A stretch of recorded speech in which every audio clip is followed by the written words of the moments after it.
คนบ่รอมาขายนกเขามันขันบ่อยู่บ่เศร้ามันขันบ่อยู่บ่เศร้าอยากให้น้องสาวซอยซื้ออ้ายแน่อ้ายเป็นผู้บ่าวต่างแดนยังบ่มีแฟนผู้สาวบ่เลี้ยงแลหลอกขายนกเขาจนว่าหน้าอายแลหลอกขายนกเขาจนว่าหน้าอายแลเป็นใจอายแลเกิดสาวคนไทยนกเขาของอายตัวผู้มันขันจุกครูย้ำเห็นตัวแม่นกเขาขอลายกันเสียงดุงแท้แท้นกเขาขอลายกันเสียงดุงแท้แท้เขาก็เด้งเลี้ยงลูกแม่ที่เอาไว้เฮ็ดแม่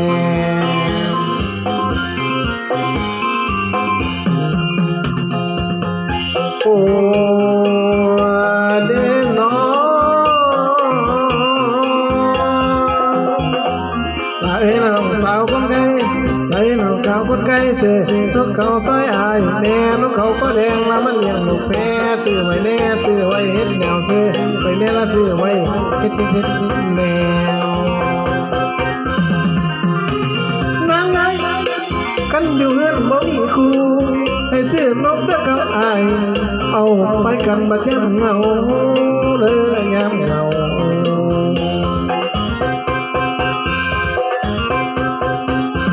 สาวเอ้ย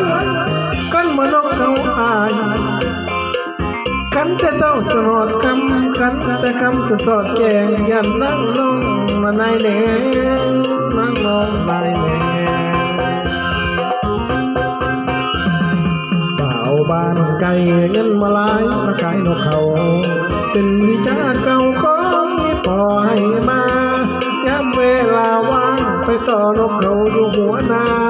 เลยเป็นสินค้าเลยมาขายนกเขาได้มาพบเจ้านกเขาอายจะเลยคัน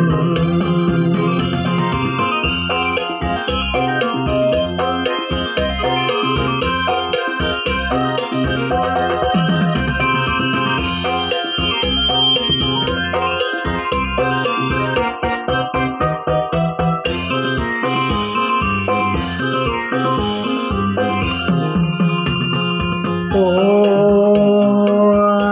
เด้น้องลาน้องสาวคนไกล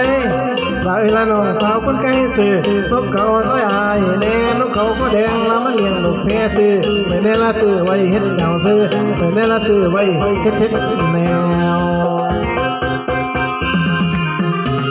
นางกันอยู่เฮือนบ่มีครูให้ซื้อแต่นกเขาอายเอาไปกันบัดยามเหงาเด้อยามเหงา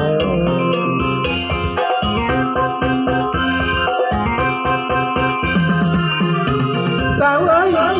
ขันมานกแต่เขาอายขันแต่เจ้าจนหอดคำขันแต่คำจนสอดแกง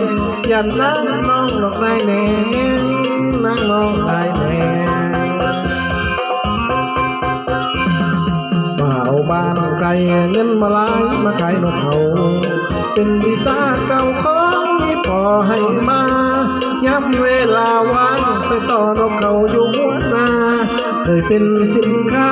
เลยมาขายนกเขาได้มาพบเจ้านกเขาอายก็เลยคัน